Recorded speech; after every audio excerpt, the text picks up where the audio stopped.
From the Joy News Center.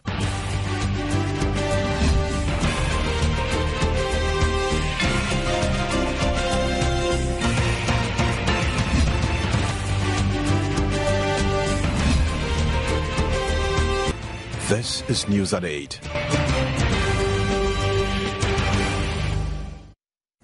Hello and welcome to the Primetime News Bulletin here on the Joy News channel. My name is Israel Laye. Tonight on the bulletin, Supreme Court sets June 14 to rule on case in which former AG is challenging a judgment debt claim on government by Spanish firm Isofoton.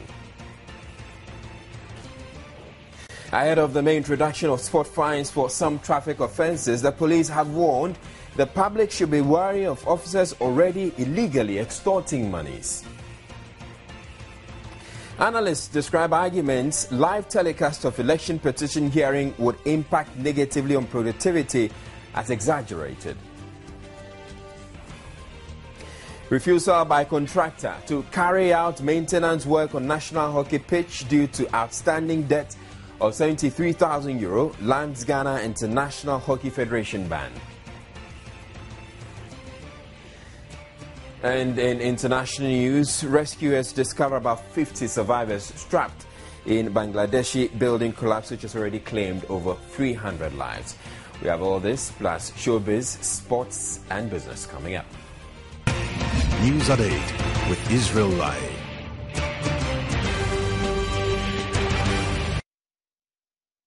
The Supreme Court has set Friday, June 14, to give its ruling on the Isofoton case.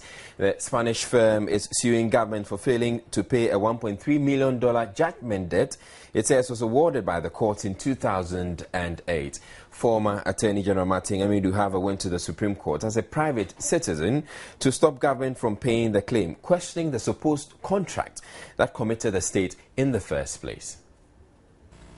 Isofoton claimed it had a contract with the Kufuor administration to supply and install solar-powered irrigation systems in rural areas, but which was abrogated, leading to the company incurring some financial losses. For that supposed breach, Isofoton sued government in 2008 and secured a default judgment with no specific amount.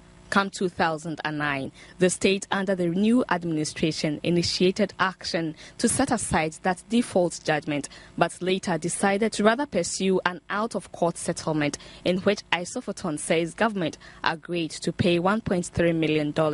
The state, however, defaulted after making payments to the tune of $400,000, forcing Isofoton to go back to the courts to obtain an order to freeze the accounts of the engineering department of the Ministry of Agriculture in 2011. But the Attorney General, who at the time had cause to publicly protest similar judgment debt claims he says were questionable, went to court and succeeded in halting all further payments to Isofoton until the case was resolved, because he says the Spanish company had no legitimate contract with government. The 9-member panel of Supreme Court judges, led by Justice Adar, set the June 14 date for the ruling after both the petitioners and respondents indicated they had no further submissions on the matter. The Friday, June 14 ruling will determine whether the state would have to resume payments to Isofoton or uphold the application brought in by Martin Amidu.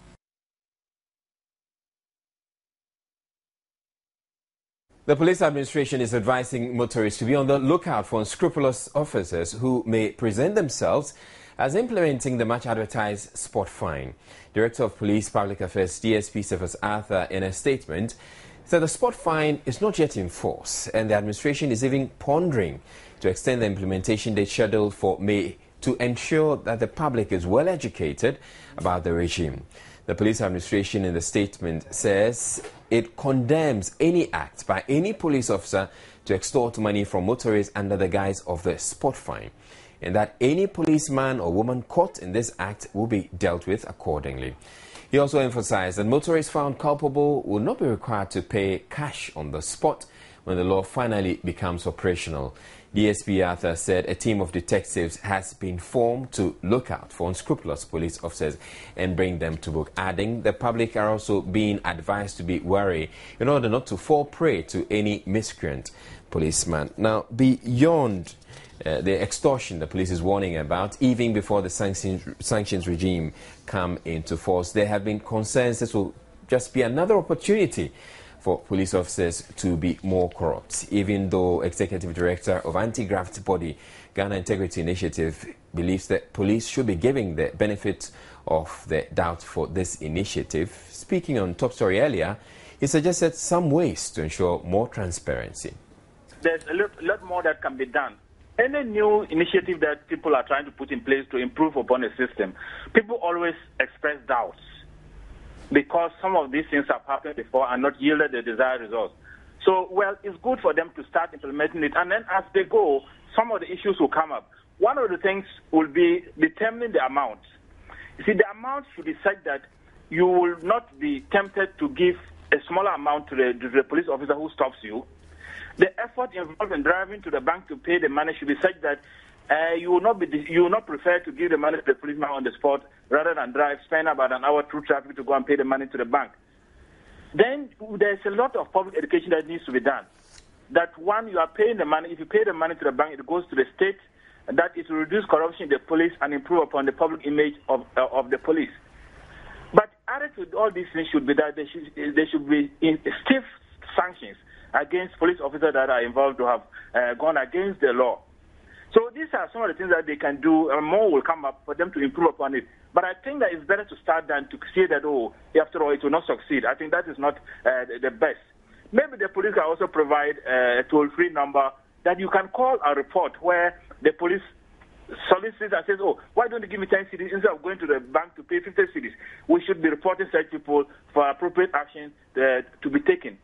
And maybe some amount of protection for people who report so that the police, those that are reported, if they get fired, they will not go after the public people, the public that has reported them. So yes, it is a good thing. Let's start it and see how it goes. And then as we go along, they can improve upon it. I think it's better than to say, oh, it's not going to work, let's forget about it. Remember that there are also some people who are benefiting from the present system that will not like the improved system. So they are also likely to raise some of these concerns just because they don't want that system in place. Well, it's Executive Director of Ghana Integrity Initiative, Vital Tazim, speaking there to Evans Mensah on Top Story earlier. Now, the first phase of the Adar Sea Defence Project is set to be completed by December this year. Engineers at the project site made this known to Vice President Kwesi Emisarata when he inspected the 5-kilometer coastline protection facility at Adar in the Greater Accra region. Meanwhile, the Paramount Chief of the Adar Traditional Area has had cause to complain about supervision of the project. Nene Kabu Abram III is calling for the setup of a committee to oversee the Adar Sea Defence Project. I've heard several complaints on the construction of the Adar Sea Defence, which I'm not happy about. Issues such as the non-formation of local implementation committee and the attitude of some officials at the project site. I've learned with dismay the alleged dismissal of several indigents. This allegation, if true, should not be left to die. I therefore call for the setting up of a local implementation committee immediately to monitor the ongoing work at the site. The first phase is 5 kilometers out of a 15-kilometer sea defence wall being undertaken to reclaim eroded tracts of land as a result of tidal waves. It is also expected to protect people and property within the catchment area. One of the engineers told Vice President Emisa Arthur the second phase should take off early next year. Now the contractor is working on the phase 1 works as the consultant is working on the designs. The government has sourced for funding for phase 2. In fact, we've already made some payments to the consultant to aid him in the design. The contractor has also received his mobilization and is planning to start stockpiling. An engineer with Dredging International, the project's contractor, explained the ongoing work, whilst the Vice President emphasized the need for an enduring quality. So we won't reclaim any more land, we just won't lose. What we will do in the second phase is, because it's still a dynamic process, what we will do in the second phase is we will do some beach nourishment so that you have an additional buffer against severe storms. Beach nourishment means we will pump sand. Yeah. We dredge and pump sand to fill in between the spaces, between the rocks. Okay, so effectively we will reclaim some land. Cost for the project is 60 million euros. When completed, the Adar Sea Defence Project is expected to minimize flooding, stabilize the beaches and improve tourism. Meanwhile, commercial salt production and fishing and upgrading of the infrastructure are options available to the Ghanaian government. You're watching the Primetime News here on the Joy News channel. We're back with more stories.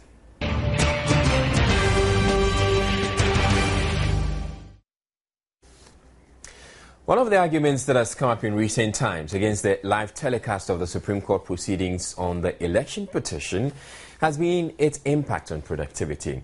Some have argued the high public interest in the case has drawn many to TV and radio sets to the detriment of their duties at work.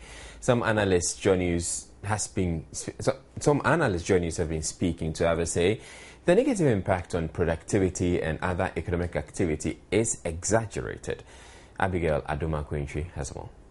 The high public interest was the main reason the Chief Justice gave last-minute approval for the proceedings to be broadcast live. And without a doubt, the interest has been massive, with many taking to social media to comment or discuss the issues. Days into the hearings, however, there's been some social commentary about its impact on productivity, especially in offices where rather than concentrating on their task, workers are glued to television sets so they would not miss a thing. PNC flag bearer for the 2012 election held a news conference to make the point. The live telecast of the case is drawing so much attention from the public, especially during working period. People and workers in our public institution turn on their television set to watch the live court proceedings instead of paying much attention to work.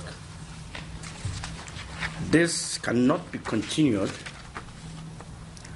as productivity is slowing down and economic development affected and many government activities distracted or suspended.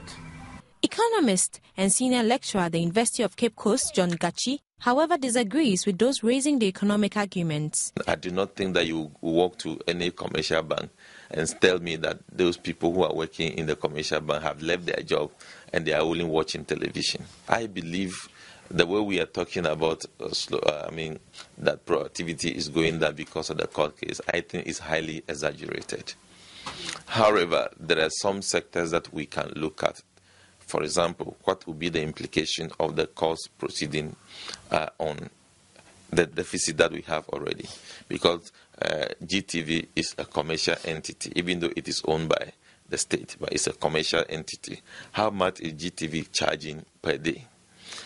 The police officers who are operating there and other facilities that are being used, how much does it cost us per day? And all those things must be paid by the taxpayer. Dr. Somtim Tobiga, a financial analyst and legal practitioner, also says, granted the arguments hold water, the impact on the country's democracy far outweighs the cost. They have seen challenge to political power at the highest level being played out in the highest court of the country, with every citizen watching and being part of it. That's a powerful, powerful message that we're sending to the world. Those who are arguing about productivity being compromised must also be fair. Take a look at the whole country as such. If you imagine how many people are actually watching this, you will come to find that maybe 70% of our people are in the rural areas.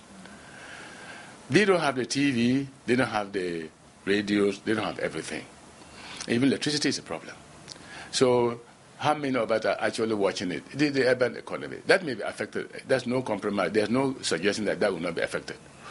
But our biggest problem right now is not only maybe the productivity will be compromised by the court proceedings, but more importantly, electricity and water. Hassan Ayariga also argues foreign investors will shy away. But Mr. Gachi says those that are likely to be turned off by the supposed uncertainty will be those hinging their fortunes on political patronage. If you have partners outside who think that the court case will have an effect on their business relationship, especially those partners outside who know that the business is a political patronage, then there will be some effect. But if that is not the case, then I do not foresee any problem. For Dr. Sontim Tobiga, the whole process will rather attract more investors as businesses thrive on political stability and the rule of law. The court hearing thing is the best. It's rather invite, encourage, and move investment into this country in a bigger, much larger proportion and frequency than without it. If you look at capital, both domestic and foreign, capital goes where there's law, where there's political stability. The debate may probably linger for a while, and those against the live telecast may come up with new reasons. The debate notwithstanding, Ghanaians are getting some education and enjoying some drama whilst at it, especially the bouts of humour which have come to characterize the sessions. Well, we've pleaded it. We've pleaded it. In fact, it is in General Mosquito. I'm sorry. Abigail Adumakwenchi for Joy News.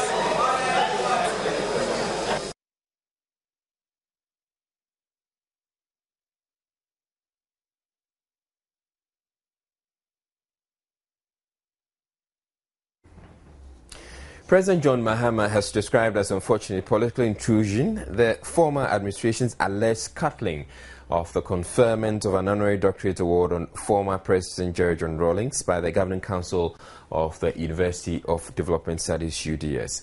The botched honorary doctorate award on former President Jerry John Rawlings by the Governing Council of the University of, the botched honorary doctorate award was meant to recognize Mr. Rawlings' personal contributions toward the establishment and growth of the university.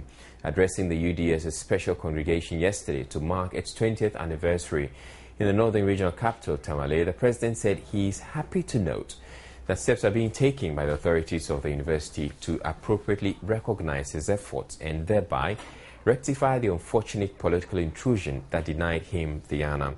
He recalled how the former president donated money given to him from an award he won for leadership to be used for provision of some basic facilities at UDS. The intended conferment of the award in 2005 was allegedly thwarted by some elements in the Kufuor administration with the purported collusion of the chairman of the University Council. Banned from hosting any global competition organized by the International Hockey Federation because of the deteriorated state of the artificial turf at the national hockey pitch. Several portions of the turf is in a bad state and not suitable for international events. Now, checks by Joy News reveal those responsible for maintenance, Adar Grass BV of Denmark, who also laid the pitch, have refused to work because they are owed some 73,000 euros. Eric Curtis Howard, meanwhile, reports the ban may not bode well for Ghana's chances at the upcoming Under-21 World Hockey Championship in September this year.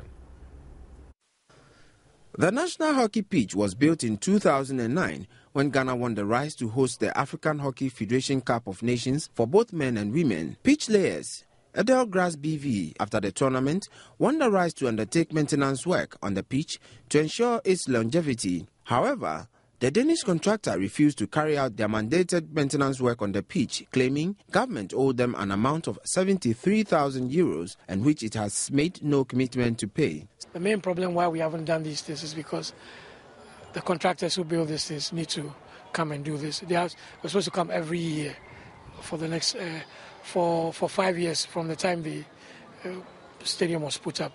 But they've not come. They were here in 2011, just before the Unity Games. But they were not here last year, mainly because there's some outstanding issues as regards part of the money that was due them for the works on this field. It's about 73,000 euros, thereabouts. The pitch is under warranty. And if you touch something as major as this during the period of the warranty and there's a problem, it means that they will deny liability. And because they're coming to do this, they come at their own expense for some time before they transfer it to us. So we stand to gain from using them for these major works. These two are major works. There are small things we do which they've trained people to do, but these two problems now we have are major works, and we need them to come down and do that. Some portions of the pitch artificial turf had caved in, thus impeding the smooth flow of the hockey ball during games. Other parts of the turf were also torn and in dire need of renovation. Also not in good working conditions are the several pumps used to water the pitch. Vice President of the Ghana Hockey Association, Richard Akpokavi, confirmed the allegation and said the association had already informed the Minister of Sports of the matter and expressed hope it will be resolved soon. Since the swearing in of the new Honorable Minister for Sports, we have had a discussion with him and he's in the process of resolving this matter. So we are hopeful that come by the end of May, we should have some resolution of this matter. Asked why the association had waited all this while before resolving this issue, this was his response. This pitch was certified by the International Hockey Federation. They have laboratories who do that. They came down, tested all the facilities and certified the pitch to host international tournaments. That has ended. That was for 3 years. It's ended. We need to recertify again. And we can't recertify unless we do these maintenance works. The poor nature of the pitch, however, will still be used to prepare the nation's contingent for the World Under-21 and National Hockey Tournaments sometime in September this year. And Richard Akpokavi is worried when the situation is not resolved immediately, the country's hockey team will perform under par at the Games. The Ghana Heart Foundation has launched its fundraising campaign to assist whole-in-heart patients. The foundation outlined some programs to maximize their revenue mobilization, including the use of social media. The Ghana Heart Foundation, which was founded by Professor Kwabena Frimpong Boateng in 1989, was to pave way for Ghanaians to be able to access healthcare in the cardiovascular department of Kolebu. The foundation in 1998 set up a fund to address the challenges of poor, needy Ghanaians who are unable to afford the cost of treating heart-related ailments. Over the years, the Heart Foundation has been very successful with giving every Ghanaian patient undergoing heart surgery a 50% subsidy from the trust fund. He has spent thousands of dollars to assist needy patients undergo surgery. In their bid to sustain the program, the foundation has embarked on an educational and fundraising program to enhance their services and raise more awareness about what they do. Helping patients undergo heart surgery. This we are going to do maybe on a much larger scale, but we also want to educate Ghanaians on what to do with such of these things. Quite apart from these research things, we believe that there are certain things that each and every one of us can do to save lives. And that is why, for the past 1 year, we've started a program to teach CPR, that is cardiopulmonary resuscitation, in schools, in churches, and elsewhere. In order to roll out these things, we need a lot of resources. Other programs to aid revenue mobilization with the help of other partners have also been drawn up. According to statistics, we have about 23 million Ghanaians on mobile phones, and so we believe that that's a very powerful tool for us to raise funds, if that is our goal. So we have a short code number 1766. After this launch, we'll be appealing to the public, to text to that short code, and they would have to text LIFE, L-I-F-E, to that short code. When they text, they'll be deducted 60 pesos. Of course, they're not limited the number of times they can text. As many times as they can text, they are allowed to do so. So the short code number is 1766 on all networks or across networks. The foundation, according to Professor Frimpong Boateng, will embark on a massive educational drive nationwide. Up next, we bring you business news. Joy News Business is brought. Ghana is expected to start growing biotech cotton on an experimental basis within the next 3 years. According to the coordinator of African Biosafety and Biotechnology Policy Platform, Professor Walo Sando Al-Hassan, the necessary requirements to start growing biotech crops have been approved. He disclosed this at a forum on the global state of commercialized biotech crops in Accra. Genetically modified crops have been identified as the future solution to food security globally. Ghana, in its bid to ensure food security, is experimenting with biotech crops and hoping to commercialize the crops in the next few years. Coordinator of African Biosafety and Biotechnology Policy Platform, Professor Walo Sando Al-Hassan, says the the country needed only biosafety regulations to start experimenting GM crops. He said, though we are still at the testing stage, Ghana can start growing biotech cotton on an experimental basis. By the practice we're seeing, for instance, for the area of BT cotton, because it's already been tried, our neighbors are growing it, we will not go through the same length of time that our counterparts in Burkina Faso research did. We will take it a step further. So in about 2 or 3 years' time, we should be growing to BT cotton. Meanwhile, head of the Rural Workers Organization program at General Agricultural Workers Union feels the country has more to do before cultivating GM crops. She said the seeds are expensive, therefore most farmers would find it difficult to venture into the growing of GM crops. Before we go commercialized, we should train farmers to understand how to go about doing it. And it shouldn't be a rushed thing. We should also talk about seeds and then the price. So then we are going to do some negotiation with Monsanto if we agree. And then we are also going to look at the attitudes of the farmers themselves in going into cotton. Because they're already in cotton, they do it. Some think that, well, if this year cotton is not good, I'll go into maize. But then we are going to look at farmers going into cotton as a business. Research, however, has shown that 170.3 million hectares of biotech crops were grown globally in 2012. The fears, the dispute between Ghana and Ivory Coast over offshore crude oil reserves is likely to be aggravated following the announcement by Francis Total that it has struck oil on a block off Ivory Coast but adjacent to the Jubilee field. The field holds around 2 billion barrels of oil reserves and another 1.2 trillion cubic feet of natural gas. It was discovered in the western part of C100, which extends to the Tano Basin and is home to several fields, including Jubilee. This latest development could have some implications if Ivory Coast decides to develop the field. Mohamed Amin Adams, an energy economist with the Africa Center for Energy Policy, told Joy News there would be difficulty in the efficient exploitation of the reserves in the Jubilee fields, adding both countries may not efficiently be able to exploit the resource unless they come into some form of cooperation. He is therefore advising that it is important for Ghana to act strategically by deepening its relationships with Ivory Coast. The outstanding boundary issues, he said, need to be resolved. Ivory Coast, the world's top cocoa producer, pumps around 32,000 barrels per day, but for decades made little effort to develop its offshore potential. The Ministry of Energy and Petroleum will go into an agreement with the State Atomic Energy Corporation of Russia, Rosatom, on the specifics of joint projects facilitating the implementation of plans by Ghana to develop a nuclear industry.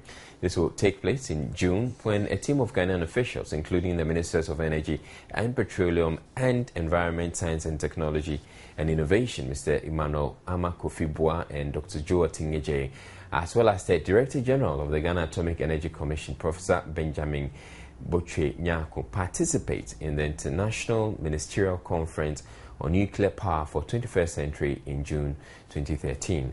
According to Professor Nyako, the move is a follow-up on a memorandum of understanding signed between the Ministry of Energy and Rosatom last year, in which the parties agreed to establish a bilateral cooperation in the field of nuclear energy for peaceful purposes.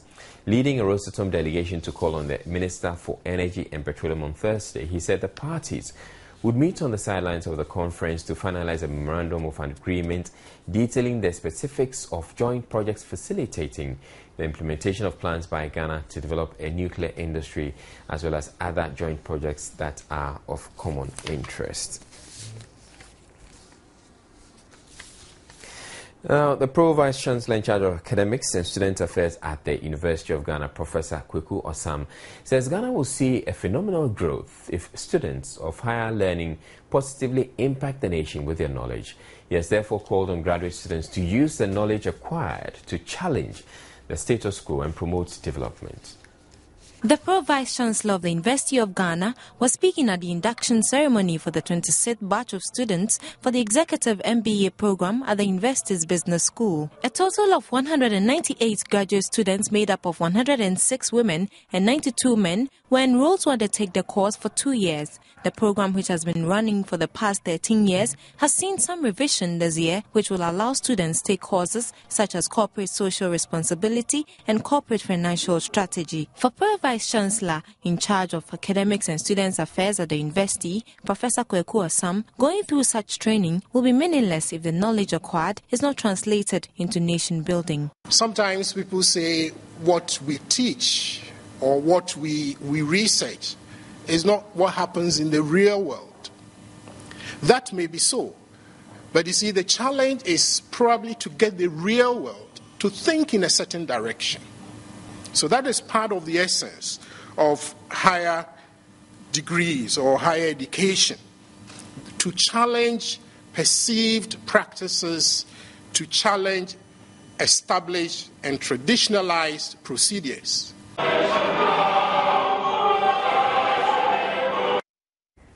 And next up, we bring you some smart investment tips.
Right, so time for the very latest in the world of sports. My name is George Adar Jr. There's a lot to talk about. We'll be talking about the Colts program as well as the boxing taking place at Accra Sports Stadium. And back after this.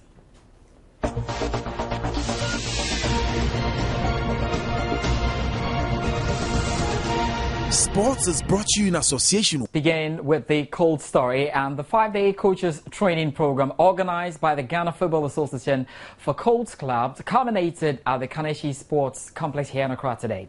The program was organized by the FA with the aim of equipping coaches with modern trends of nurturing young talents and attracted over 100 coaches who received tutelage from seasoned coaches on the country. Technical Director of the Ghana Football Association, Francis Otia Kintin, says the exercise lived up to his expectations. Well, it has been wonderful. I'm sure the course director, Mr. Benkofi, might have told you a lot about it. Everything has been going on as scheduled. It might be enough for a start, but we encourage them to take it up again for the introductory aspect of the game, where what they have done will be dealt with in detail. And then from the introductory, then they are getting into the licensing, the CAF licensing system, where it will be the higher you go, the cooler it becomes. Or yes, exactly. So it is the same thing. So they will be starting from the scratch as they are doing, and then they have to build on by doing the introductory, where they have to pay. That time the FA is not going to make it free for them, because from there they can go to Burkina Faso, they can go to Mali, they can go to anywhere, or they can get to any of the local clubs and be coaching. So from there, then they move ahead and then do the licensing, the C for the start, and then B, and then the A, and then the pro license like in Europe. To boxing, and all is set for the much-anticipated second boxing bonanza by the Baby Jet Promotions with the WBA International WBO Africa Super Featherweight Championship bout between tough-talking Emmanuel Tego and Filipino Robert Ponteas being the main event of the evening. If the weigh-in session, which attracted hundreds of fans of the boxers on the bill, was anything to go by, then fans are in for a real treat tonight. This is the beginning of the road to legendary. We, our Baby Jet Promotions, are poised to bring a world champion to Ghana. And what we are supposed to do is what we are doing. We are trying to take Game Boy, our boxer, through the ranks, through the drills. We will go through the steps, we will learn what he needs to learn, and by the grace of God, we will produce a world champion to our country, Ghana. So today, we've all witnessed what has happened. The weigh-in is done, the game is on. It is now time for the fight itself. We are now calling all of you to go and tell your friends back home. Everyone should come here safely. Everyone, when you are coming, don't come with any weapon, don't come with any idea of coming to fight. The security men will be here. Try and come peacefully, come with a clear mind, come and witness the game, and come and enjoy yourself. All right, so the bout is taking place right now at the Cross Sports Stadium, and you can just get yourself there to have, a glimpse of everything that happens there. Of course, that's how we start the weekend, and there's a lot to expect as well as the MTN FA Cup competition gets into the quarterfinal stage. The first game is between Amidas Professionals and the Adriana Stars tomorrow at the Timber Park. That'll be all for sports. My name is George Adi Jr., and Israel will be joining us with Showbiz right after this. I'm off to the stadium. Do join me. Sports was brought to you in association with... In Showbiz tonight, after founder of Hip Life, Reggie Rockstone denied rumors that he will be a judge on the Maiden X Factor Africa. Showbiz can confirm that Reggie is indeed one of the 3 judges. Showbiz has also learned that 2 other judges are Nigeria's rapper M.I. and singer Onyeka Onwenu. Well, we bring you that story. This weekend, theatre lovers will have a reason to spend time in the theatre as a renowned playwright, Newcomer, is set to premiere his latest work, Sweet Dreams and Nightmares, at the National Theatre tomorrow. We bring you some excerpts from their rehearsals. I need to marry. Don't let me, you, my brother, bother. You can no longer waste my time. Because wedding is Sweet Dreams and Nightmares tells the story of Dimples Kwantabisa, a worried young lady who is increasingly getting sick and tired of receiving invitations to be the maid of honor at weddings of female colleagues she completed university with some 2 years back. Age to her is not having mercy on her. She is under psychological and mental pressure to get married, but the question is her boyfriend, Koka, also a colleague back at the university, prepared to marry, especially when securing a job has become so difficult for him ever since he completed his national service? And even if he's married, can he cope with the financial and mental pressure in marriage? One hymn book, same. 3 crates of Coca-Cola. Yes. I'll let my mother buy one, my uncle buy one, and I'll buy one myself. Yeah. Oh. Industrial washing machine. Of course, I would love you to look impeccably neat after we get married. Known for romantic nonsense and Jumapel romance, Nikomi, in his latest work, revisits the issue of choices in relationships, marriages, and their repercussions. Sweet Dreams and Nightmares comes off tomorrow at the National Theatre. God, you are nothing but burden on me. God, I thank you for delivering me from the snare of this fowler.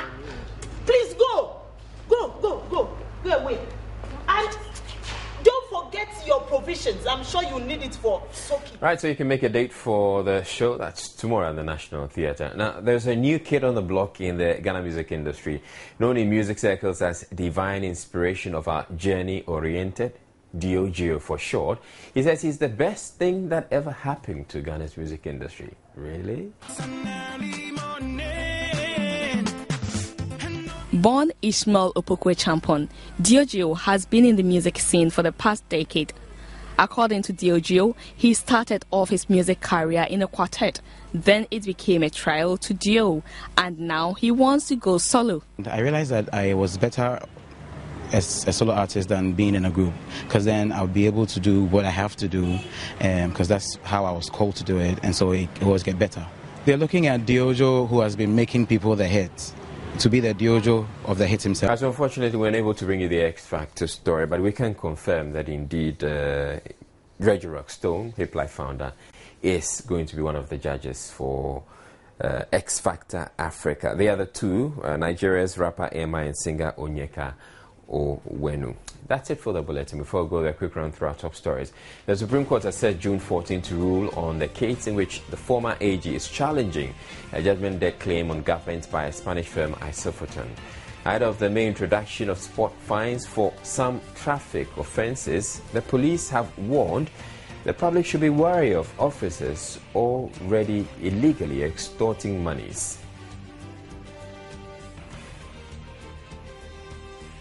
Analysts have described arguments live telecast of the election petition hearing would impact negatively on productivity as exaggerated.